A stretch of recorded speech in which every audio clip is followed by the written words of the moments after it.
ఉన్నాయి, నా రూము అన్నీ నా చిన్నప్పటి నుంచి వస్తువులు, నా పిల్లల వస్తువులు, నా భార్య వస్తువులు. అంటే ఒక మగాడు నేను ఊరిలో ఉన్నప్పుడు లేని ధైర్యం నేను ఊరు దాటిన వెంటనే జైపూర్ పాపను ఎత్తుకొని వీడు పాప బర్త్డే బిజీలో ఉంటాడు, ఈ టైంలో కొట్టచ్చని కేవలం విష్ణు ప్లాన్ వేసుకొని తెల్లారుజామున ఏప్రిల్ 1 5:40కి ఇదే రోడ్లో ఉన్న కెమెరా సీసీటీవీ, మా ఇంట్లో ఉన్న సీసీటీవీలు వాళ్ళు ఫేమస్ కదా, పోయినసారి గొడవ అయినప్పుడు వాళ్ళు నా మీద కంప్లైంట్ వేసి వాళ్ళే సీసీటీవీ దాచిపెట్టారు. ఇప్పుడు కూడా మీరు వెళ్ళి అడగండి సీసీటీవీ వాళ్ళు ఎంటర్ అయింది ఎవరు, వాళ్ళు ఇస్తే సగం గుండు కొట్టుకుని తిరుగుతాను నేను వీధంతా. వాళ్ళ సమస్య లేదు ఎవరు మీకు, ఎందుకంటే వాళ్ళు చేసింది దొంగ పని. నంబర్ 1, కమిషనర్ గారి బైండ్ ఓవర్ని క్రాస్ చేశారు, మల్టిపుల్ టైమ్స్ క్రాస్ చేశారు. జనరేటర్లో షుగర్ పోయడం దగ్గర నుంచి, మా వాళ్ళని కొట్టడం దగ్గర నుంచి, వాటర్ పంపుల ఇంటికి కట్ చేయడం పగలు కొట్టడం నుంచి, కరెంటు కట్ చేయండి ఆ ఇంటికి అని చెప్పడం నుంచి ప్రతి ఒక్కటి మనోజ్ గారి దగ్గర ప్రూఫ్స్ ఉన్నాయి. వాళ్ళ దగ్గర ఒక్క ప్రూఫ్ మనోజ్ మీద తప్పని చెప్పమానండి, నేను సాక్షాత్ అందరి కాళ్ళ మీద పడి నేను సారీ అడుగుతాను. ఒక్క ప్రూఫ్ చూడు, పోనీ నేను ఆస్తి అడిగినట్టు ఒక్క ప్రూఫ్ చూపిమనండి. వాళ్ళు చెప్పేది ప్రతిదీ అబద్ధం.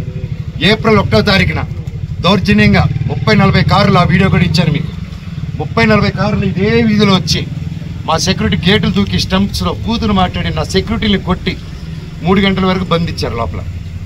నేను 100కి చేశా, పోలీస్కి చేశా, సార్ కమిషనర్ గారికి చేశా, డీసీపీ గారితో మాట్లాడారు మా వైఫ్, సార్ ఇలా అయింది, పెట్స్ ఉన్నాయి, అన్నీ పగలగొడుతున్నారు మా వస్తువులన్నీ, లోపల నా రూమ్ వస్తువులన్నీ పగలగొట్టేశారు. నా బాబు ఫొటోస్, నా పాప ఫొటోస్, చిన్నప్పటి నుంచి వస్తువులు, నా పాప కోసం ఉన్న చిన్న చిన్న నగలు మేము బర్త్డే కోసం కొనుక్కున్నట్టువి ప్రతిదీ పగలగొట్టి ఎక్కడేసారో కూడా తెలియట్లేదు. నా కారు, నా 2016లో కొనుక్కున్న నా కారు టో చేసుకొని ఆల్మోస్ట్ 9 ఇయర్స్ కారు, నాకు చిన్న నేను పాత వస్తువులు అన్నీ ఎత్తి పెట్టుకుని ఉంటానండి, నేను అవే వాడుకుంటూ ఉంటాను. అండ్ నాకు ఆ సోకులు లేవు, అది తీసుకొచ్చి ఆ కారుని టో చేసుకొని తీసుకొచ్చేసి వెళ్ళిపోయి ఆ రోడ్డు మీద వదిలేదు. నా మా వైఫ్ కారు మినీ కూపర్, దాన్ని టో చేసుకొని తీసుకొచ్చి ఆ గ్రౌండ్లో వదిలేదు. ఆ గ్రౌండ్లో వదిలి అక్కడ ఖర్చీపులు కట్టుకొని రౌడీ షీటర్లు అందరూ దిగి దగ్గరుండి దాన్ని టో చేసుకొని మళ్ళీ తీసుకెళ్ళి అక్కడ వదిలేదు. ఇవన్నీ గురువారెడ్డి గారికి, అవునా ఇంత గలీజ్గా ఎందుకు చేస్తున్నారు, ఇది బాగాలేదు మనోజ్ గారు అని చెప్పి సీఏ గారు చాలా ఫీల్ అవుతున్నారు, కానీ యాక్షన్ తీసుకోలేదు. నేను వెళ్ళండి సార్ మా వాళ్ళు ఉన్నారంటే ఇంటికి వెళ్ళారు. ఇంటికి వెళ్ళి అక్కడ లేదు అంటే ఎలా సార్ మీరు వెతికారంటే నాకు చేశారా సార్ అంటే అది లేదన్నారు.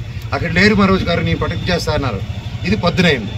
సాయంత్రం 3 గంటలకి ఇదే మనుషుల సెక్యూరిటీ గార్డ్ని కారులో వేసుకొని వాళ్ళతో బెదిరించి వాక్కుమూలను తీసుకొని సిఐ గారికి వచ్చి పోలీస్ స్టేషన్లో అప్పచెప్పారు.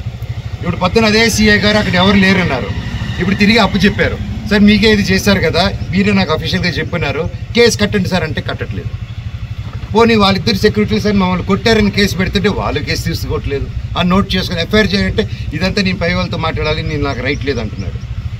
పోనీ నేను జైపూర్ నుంచి ఒక పక్క పాప బర్త్డే సెలబ్రేట్ చేసుకుంటూ జైపూర్ నుంచి మెయిల్ పెట్టాను, సార్ ఇలా జరుగుతుంది, గివ్ ప్రొటెక్షన్, కనీసం నా పెట్స్కి ఏం చేయకుండా చూడండి అనేసి సింపుల్గా నేను పెట్టాను.